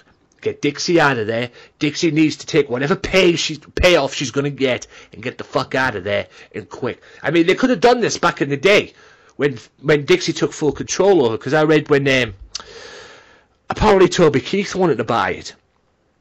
I don't know if you heard about this, Carl. Apparently Toby Keith wanted to buy it, and he was doing deals with him and Jarrett. And he wanted to bring in Jim Ross. Yeah, he probably would have done as well. No, I read that Toby Keith, one of his things was he was bringing Jim Ross with him, but it wasn't just him. Paul Heyman was supposed to get a share. That was the problem. He wanted to share. Yeah, they were going to bring. She was close to bringing Heyman in, and Heyman had a vision for it, for the company, and I think he's even mentioned this in the podcast as well. But Dixie wouldn't let him have what he wanted. I don't know what that was. I'm sure you know, right? Well, you've just said it there, haven't you? That you wanted to share something, didn't he? Well, I think he wanted what Billy Corgan has now, and at the time she wasn't as desperate to give pieces of the company away, I guess. But if she did, if Heyman got the company back then, I'm telling you right now, Anthony, we wouldn't be sitting here now talking about what can TNA do to improve. Yeah, TNA would have had a field day back then if they had Heyman in, because they wouldn't be in the shit they're in right now. Let me tell you. Like I said, I think there's a chance CM Punk would still be wrestling if that was the case. Oh, definitely. And what I call it was in there as well. Like I said, going back to Toby Keith as well with Jeff Jarrett. They were all looking to make a deal and everything, but apparently it was her father that said that Dixie had to be involved as part of the deal. And that's why Toby Keith pulled out, because Dixie had to be involved. It's always been with Dixie. And what Dixie needs to do, I don't know if you agree with this at the end of the day, to put a bottom line on it, she needs to take whatever pay she's going to get, whatever chunk of money she's going to get, and get the fuck out. I mean, I thought when Billy Corgan came in... She's the gift and the curse for the company, in my opinion, because she's the one that's probably kept them alive to this point, but she's also the one that put them in the shitty position they're in, so... It's such it's complex, you know. Yeah. The only reason she's been keeping him alive is because her daddy's been injecting her with her money. Her being there, you know, her daddy has given it to her as a play toy, and he's the one that's been funding it. So without her taking it, it probably would have died in full. And that's why they obviously came in, and that's why now Billy, in a way, is now the TNA president, because obviously there was rumors. I mean, when I thought when Billy became TNA president, she was out the door. But apparently she still owns 70% of the company, from what I've got anyway. And her dad stopped funding it now. He's not funding it anymore. Most of the shows before were funded by Billy Corgan. Even Bound for Glory, I believe, was funded by Corgan as well, or some other network third-party involvement as well. But this is just what it's all about. I mean, she just needs to take a pay cut and just get the fuck out quick and sell it to Billy Corgan and let Billy Corgan run with it. Let him do this ideas and just see where it goes. If she cares about her company and her roster, she'll leave. Just let go. Just get rid. Save the company, please. I mean, I think the roster wants her to leave. I think the roster's behind Corgan to take it. But she just won't quit. No matter what, she carries a negative stigma, and until she leaves, that's not going to go away. You know, no matter who takes it over, her still being there is going to turn fans off, and that's just the reality of it. Yeah, I mean, she had this fetish. I wouldn't say fetish, maybe that's a strong word saying it, but she had this thing about fucking Russo getting involved.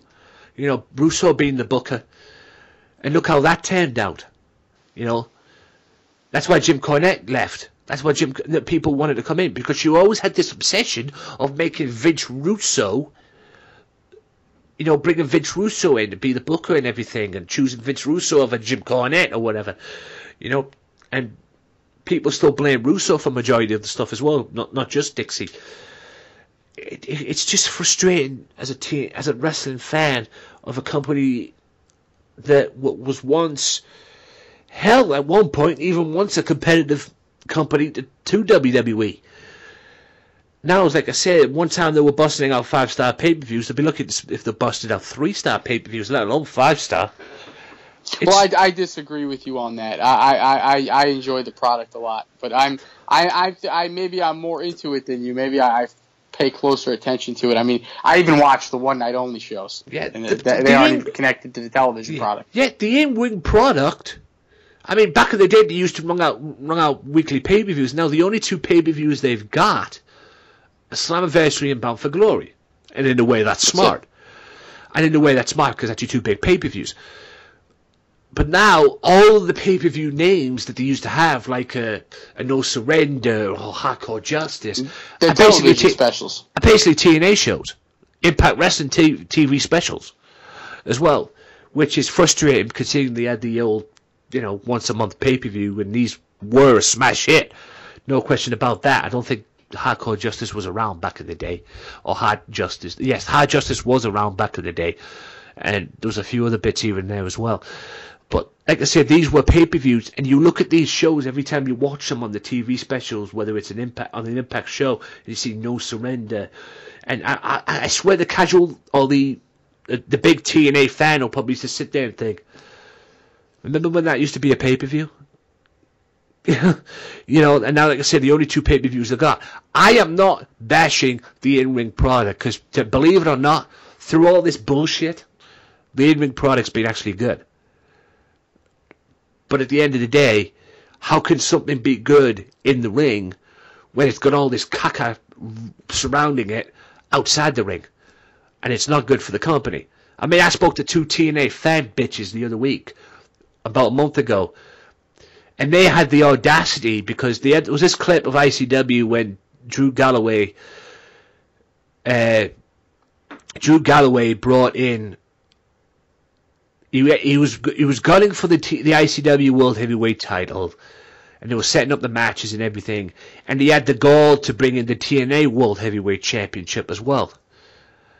And these two fanboys on YouTube said that ICW should be grateful that TNA is seeing should be grateful that ICW is seeing the TNA World Championship, or having something like that. TNA should be lucky they're still in fucking business. Okay? And don't get me started on that. We could be here for another podcast and everything like that. Because at the end of the day, I told them the truth about what's going on behind the scenes, and they didn't want to know about it. And you can ask Michael on that one, Carl, as well. But at the end of the day, TNA, it's frustrating to see where it's gone. I mean, do you want to put a bottom line on this, Carl? Yeah, it's frustrating, but as a proud fan and supporter of the company, I'm still, I'm going down with the ship if the ship goes down. But I got faith that this is a transitional period, and if Corgan gets the company, I think we're going to be seeing them headed towards greener pastures for sure. That's what TNA needs. Give Corgan the company. Just give him it. Let him sell it. Get the fuck out of there. And if he's going to rebrand it, then let him do it. Maybe this whole final deletion skits that they're going to be doing at the end of the year with Matt Hardy and having these special 2-hour shows at his home, from what I'm hearing, maybe that's the lead into it as well. The name TNA needs to die. That's what's holding it back. I say that all the time on our podcast. First off, I don't even really like the name TNA. It's just a stupid Vince Russo joke playing off the word tits and ass. I like Impact Wrestling. I don't even really say TNA too much. I always refer to it as Impact Wrestling. But if Corgan, and he said it in an interview with Busted Open Radio on Sirius XM, one of his first things is to drop the name TNA. And yeah, there's a history with it, but like I said before, it carries a negative stigma. It's ran its course, and it's just time to rebrand and rebuild. Yeah, and the other thing is as well, this is probably the only wrestling company that's had more names than another wrestling company. I mean, with WWE, you've got World Wrestling Entertainment. With WCW back in the day, you had World Championship Wrestling. With ECW, you had Extreme Championship Wrestling. Fucking TNA's got two names. It's TNA, Total Nonstop Action, or it's Impact Wrestling. It's one or the other. You can't be both. I mean, that's got to go. That's got to fucking go. I mean, wrestling companies are only supposed to have one name. I mean, could you imagine if WWE had three names? Give me a break. I mean, like you correctly say, I mean, Billy correctly says as well, the TNA thing's got to go. Total Non-Stop Action. That thing died. To be deleted. Yeah, it'd be Total Non-Stop deleted, very much so. I mean, you talk about obsolete and, the whole Hardy Boys thing. The only thing that's obsolete at the moment is TNA. That's the only thing that's obsolete. And the whole thing needs to change quick. They need to rebrand and just get the fuck away from TNA. Because like I said, The TNA Total Nonstop Action died when they left, what I call it, quite frankly. Died when Jeff Jarrett left. Because there was no action after that. And if there was, it wasn't non-stop like it used to be back in the day. And the TNA thing, yes, it was a joke from Vince Russo. That's what it was. That's how it all came about. And like I said, the whole thing just needs to die and just needs to be rebranded. And like I said, to put a bottom line on this, and I'll end this like this, and you can say your piece after this as well, Carl. Just give it to Corgan. Just give it to Billy Corgan. Totally agree. You know, let him do his thing. Or if not, if you're not going to give it to Billy Corgan, even though there has been rumours and there has been a note saying that WWE is not interested, fucking sell it to Vince and let him just deal with it. You know, sell him the rights to TNA, because he's got most of the majority as well, and he could use them to get over it. Because I guarantee you this right now, WWE fan right now seeing Samoa Joe, seeing AJ Styles, had no idea who the fuck they were until they came in to that company. And Samoa Joe did not make his name for himself in TNA, although they'll probably have some TNA footage on there as well. You know, Samoa Joe definitely made his name for himself in Ring of Honor, because he was the world fucking champion there for 2 years. You know, AJ Styles made his name in TNA. That's why. Yes, he was in WCW towards the very end, but he never got his break. He could have came to WWE because he had some jobber matches or tryout matches back in the day, but he left all that behind and went to TNA and became a huge star. Hell, became the backbone of TNA. And then he left for Japan and everything, and that probably did him the world of good as well. And now he's in WWE holding the thing up. That's why WWE, just let Corgan get out of it. If you're not going to let it happen, sell it to Vince and let him do to TNA what he did to WCW. Put it on the shelf.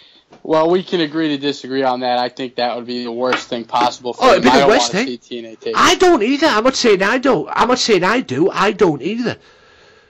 But you've got a guy, Billy Corgan, there that wants to buy the fucking company, and you've got another person, Dixie Carter, who is reluctant to sell it. And you know, you're in a dead end situation there at the end of the day. I mean, if she's not going to sell it to Billy, who else is going to buy the damn company? You know, apparently the Fight Network. Yeah, sell it to the Fight Network then. If you don't want to sell it to the thing, Dixie's got to go. Bottom line. But at the end of the day, exactly. Bottom line, Dixie's got to go, and that's the only way this company can be saved, if Dixie's out the door. And if it's not going to happen, or if not going to happen, if you're not going to sell it to Billy Corgan, if you're not going to sell it to the Fight Network, hell, if you're not going to sell it to Sinclair Broadcasting, because apparently their name was mentioned as well. Just give it to Vince and let him put it on the shelf. You know, I don't want to see that happen, but at the rate this is going, maybe that's best for the whole thing. I know I might get some stick for saying that, but it seems one thing after another, and just when you think it goes away, it comes back. Just like with the same John Cena thing with the turn heel. That goes away, but it comes back. More shit happens each and every time. And at the end of the day, put a bottom line in it, Dixie's got to go, and this shit has got to stop, full stop. Because like you say, you got Billy Corgan lawsuits, you got TNA owing them money, hell, you got Bischoff suing them as well. Eric Bischoff suing them, for what reason, I don't know. Do you know the reason of that? Carl? Sorry, my Skype acted up there. For some reason, it wouldn't let me unmute myself, but... I don't know the details on the Bischoff lawsuit. That's something I'm sure will come to light eventually. Apparently that's in there as well. Bischoff suing them. It's amazing Hogan hasn't sued them, quite frankly. But anyway, you know, and it's just the same stuff. I think Hogan's all right. I think he's got all of his Gawker money. Yeah, thank fuck for that. But at the end of the day, Dixie's got to go. Bottom line. Right. Nice little rant there, enough harping over this negative stuff. Let's move on. Yeah, I've had enough of that segment. Right, I'm done. That about wraps that up for that part. Jesus Christ! But that's what it's to come down to with TNA, guys. The negative is up on the positives. A positive being the England product, but it's surrounded by all this negative. It needs to stop. I'm done. I don't know about you. I'm going to end this here. I'll be back. I'll be back right after this interview, guys, because I'm going to play the interview next part. I'm going to play the interview next part, which is the Everin Orion interview. You've got the full audio of what it's left. I'll trim it down. I'm going to play the last audio. This is the final part of this interview. And then I'll be back right after this with Carl for an outro as well. For outro, and to give you a chance to find out where you can listen to the King of the Mountain podcast and where you can find the King of the Mountain podcast and all that good stuff as well. So we'll be back right after this. Be sure to listen to the Sunday Segway Wrestling Podcast. What?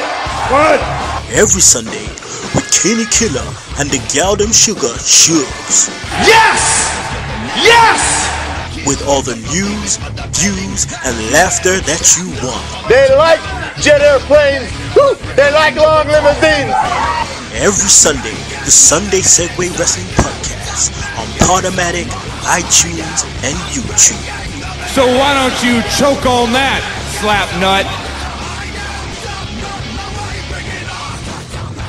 What's going on, ladies and gentlemen? This is Anthony Walker here, and just a quick note before we go into the Everin Orion interview, guys. I'm going to say this to you right now. I'm going to play a part in this episode right now as you're about to hear it, and then next week's episode, which is episode 135, I will play and I will kick off the podcast with the final part of that interview. I promise. I didn't realize how long it was, so I said it was the final part. So you're going to get a part in this episode, and next week, episode 135, I will kick the show off with that final part. So next week you will get the final part, guaranteed. Until then, enjoy this part. The collective being. Yes. That was one of your ring names. That is what was all that about? That's my current ring name, and that all goes right back to quantum entanglement. To put this into perspective, we are one. That is one of my main hashtags. And that is very significant because we are literally all one. We are all space dust. We are particles. We are atoms. An atom in my body here connects all the way across space to another atom in some other galaxy. So the collective being is a collection of various energies. That would be Mother Earth, that would be Gaia, that would be Astraeus, which is a particular god known for protecting the cosmos. And essentially, when you see any promo of me, you can tell it's not who you're talking to right now. I channel. I am a legitimately documented, highly sensitive person, which means that I feel things and energies that other people don't know are there. And as I mentioned, I have had every paranormal experience on the planet. Over and over and over and over again, including last night, including the night before. I can't avoid it. I'm a magnet to it, and I've accepted that. But the collective being is essentially all about helping people realize that if you would just stop listening and watching all of the news, all of the media, all the tabloids, and focused on what really matters, which is us, which is love, which is togetherness, which is working together, as we've been talking about for most of the show. Right. We are one. Period. The collective being represents everyone. We. That's why you'll never hear I in a promo. Ever. Because we are speaking. And our we is a different we from the collective that is the earth. That is a humanistic collectivity not a spiritual one. And that is the difference.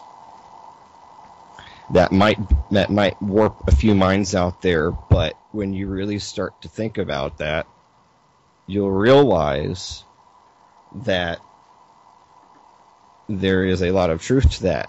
And this goes across every religion ever created. And that's why I'll never understand why everyone has a problem with people who believe in other religions. The problem is shoving them down other people's throats. What I do is not religious in any sense, and necessarily it's an ideal. It's an ideology. And it's one I'm extremely passionate about, and I have been for most of my life. The historic mastermind. Yes. Historic mastermind. Esoteric mastermind. That is everything esotericism, which is hidden knowledge, secret knowledge.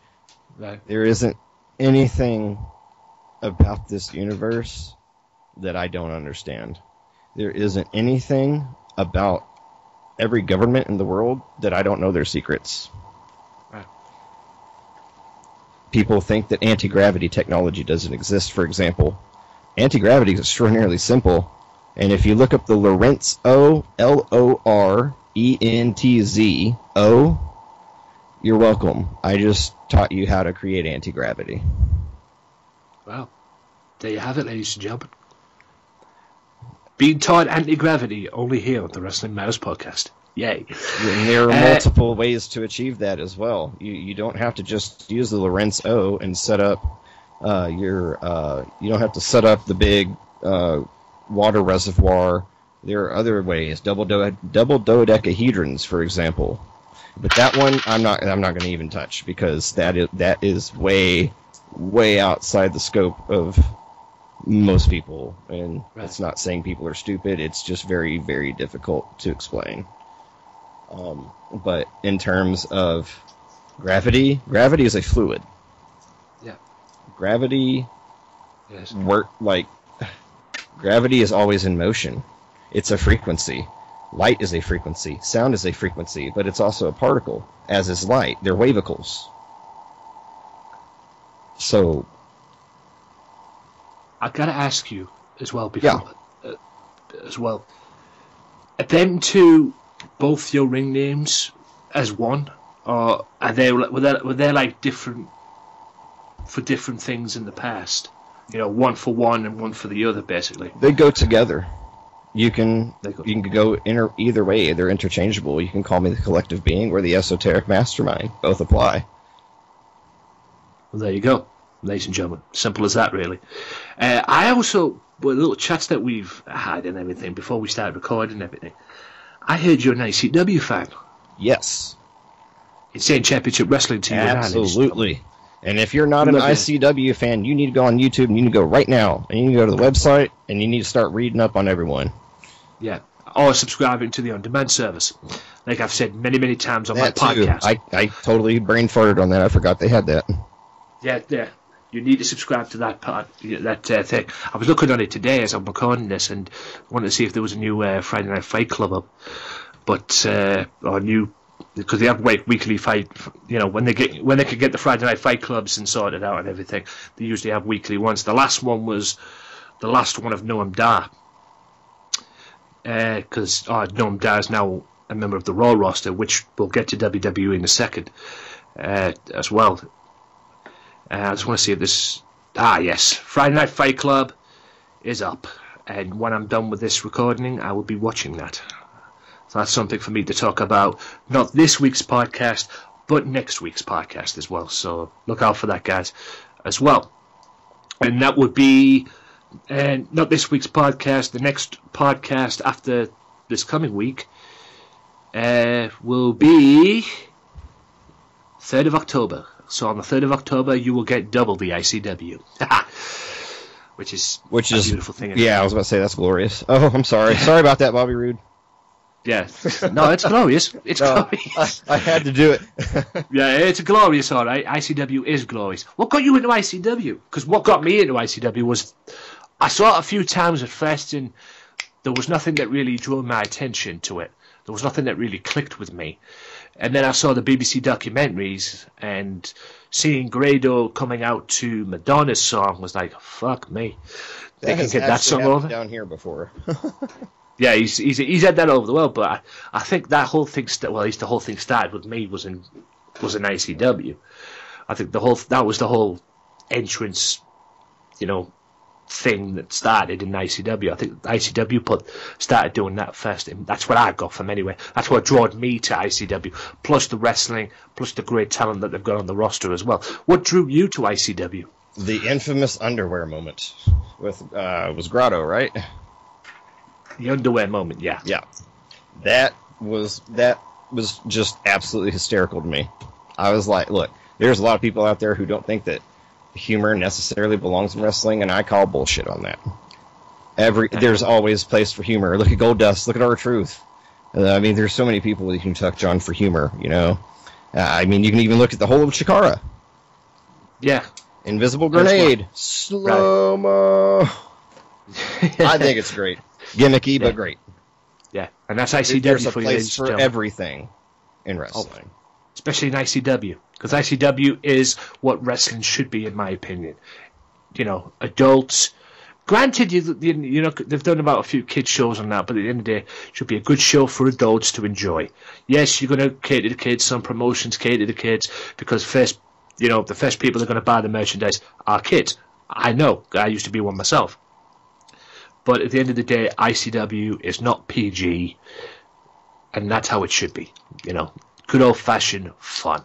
And credit to Mark Dallas for it as well, because he's been kicked off many networks in the past as well. He was on a few networks back in the day, and they kicked him off for being too over the top, basically. And he's one of them guys, or one of the promoters, like, take us for who we are, or don't have us at all. And I like that. I don't know about you, but that's how it should be. Never change who you are. Exactly. Stick to what you are. It's like I have to put this out there because of what you just said, and this goes for fans. Yeah, that's what I'm saying. I was going to ask you about that. Yeah. Never, ever. Oh, sorry, copyright infringement. Ever tell anyone that someone looks like someone else, someone works like someone else, because that's bullshit. I am an individual, and I am unlike anything you've ever seen or met. So, when it comes to if you think you're giving someone a compliment by saying that, you're not. And you're actually really pissing us off. I am who I am. I'm not this guy. I'm not this guy. I'm not that guy. So, if you want to give us a compliment in comparison to someone, frame it completely differently. You can say, I saw this match, and it reminded me of blah, blah, blah. Yeah. And I thought you were great. Okay, thank you. That makes me feel a lot better than you telling me, oh, you look like so-and-so. Fuck you. Yeah, that's interesting because, all right, I've never talked about that. To anybody. I've never told anybody who they remind me of or anything like that. Maybe a few up-and-coming wrestlers who they remind me of, but I've never talked in that kind of way. That's interesting you say that, because many people, there's many wrestlers nowadays that do wrestle or maybe act like or try and be or copy other performers and everything like that. So it's interesting you actually say that. That fuck you wasn't to fans. That's a fuck you of the situation. Yeah. I would never say that to fans. That would be fucking retarded of me.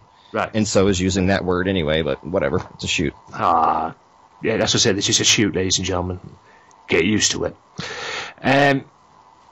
Yeah, I mean, at the end of the day, that's how it is. That's a very interesting what you say about them fans. I never thought of it that way. I'll have to think about that a little bit more. But anyway. Individuality is so, to me personally, individuality is... It's next to godliness, frankly. Right. You are who you are, and do not ever let anyone tell you otherwise. And that's why I do all I do, because I was held back in life for so many years. I will never, ever. I will only encourage people to be themselves. Are you a party monster? Great, go have some fucking fun. Yeah, exactly. Exactly. Do you want to build an animal shelter? Okay, great. I'll help you do it. I've already got business experience. I have a degree in business. I'm more than happy to tell you what resources you can look into. All the way, unabashedly, and don't be something you're not for anyone. Yeah, don't be something you're not. Don't change who you are for anybody. That is self-actualization. Yeah, and it's funny. Like I say, it's funny you should mention that. It's funny you mention that, to be honest, because I've never thought of things that way. If you like the Wrestling Matters podcast, why not follow the Wrestling Matters podcast now on Twitter @WM Podcast for all professional wrestling news. Wrestling Matters, wrestling fans. Welcome back, ladies and gentlemen, to the final part of the Wrestling Matters podcast. Hope you've enjoyed the Everett O'Ryan interview. There was another interview next week. Starting next week is Lexia Rose. That's right. The only way you can listen to that is on this podcast. I started the recording yesterday. I recorded all yesterday. Knock on wood. As this is going out on Mondays. The whole thing is starting to record. I'm working on that, guys. And hopefully next week on this podcast, that will be up. Or part one of that will be up anyway. I'm very much looking forward to that as well. So hopefully that will be up for you next week. All in all, guys, that is the end of this podcast. I'm going to close out with this. You can listen to this podcast on the Swerve Talk Network each and every weekend, like I say. Max Wrestling, Sunday Segway, Offshoot Radio, Nevin McCabe. Check them out each and every week on there as well. The Swerve Talk Network is run by Daz Dangerously, who hosts the podcast as well. Max Wrestling as well. So be sure to check all of that goodness out. Also, for more information on Mystery Island, please go to facebook.com/Back to the Island. All the things you need to know are on that page, even their website and wherever else you can find it as well. And hell, even their phone number if you've got some questions to ask them as well, or if you want to make inquiries about something. So be sure to check that out as well.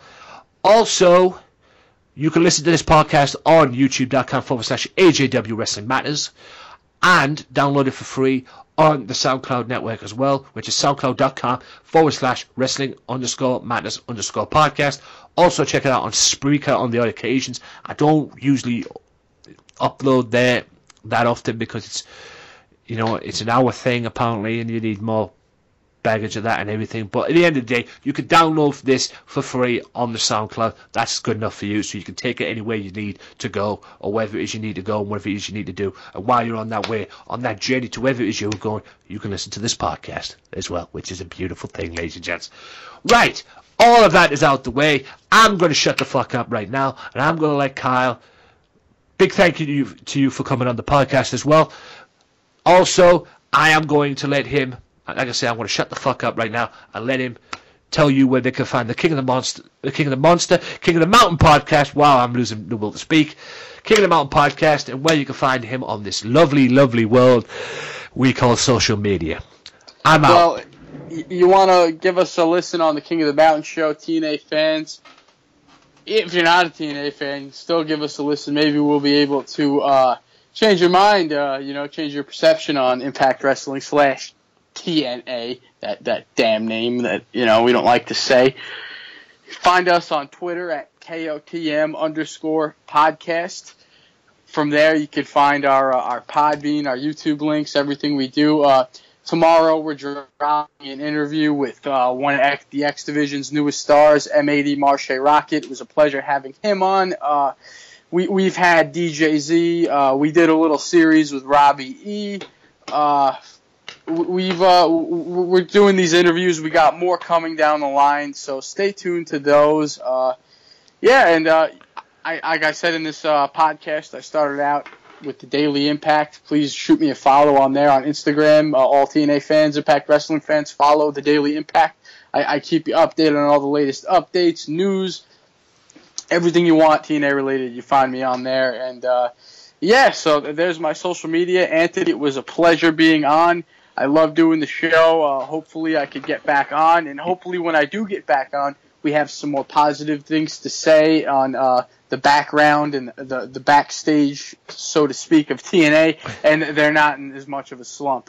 Yeah. And, I hope I never have to do a funeral podcast for them either. Oh, God. I gotta say, I don't want to do a funeral podcast. It was a pleasure having you on. Thanks for coming on. Hopefully we can get you on with Michael next time around as well, because like I say, I'm over here in talks with Michael as well. like I say, it's been an absolute pleasure as well, man. I mean, it's a very different podcast to what I usually do with my guests. But like I say, there's definitely one thing I wanted to talk about with him, and that was Impact Wrestling. Fuck you, TNA. Anyway, for Carl Lawrence, who's been an absolute pleasure having him on, and he will be on again, ladies and gentlemen. You can rest assured on that. I am the head Anthony Walker, the HEAD, for you each and every week, as I do. Tune in next week for another edition of the Wrestling Matters podcast, where you will get double Ring of Honor, probably double TNA in terms of their show and everything like that as well. You will get that. You will get NXT, double NXT as well, and also hopefully ICW as well.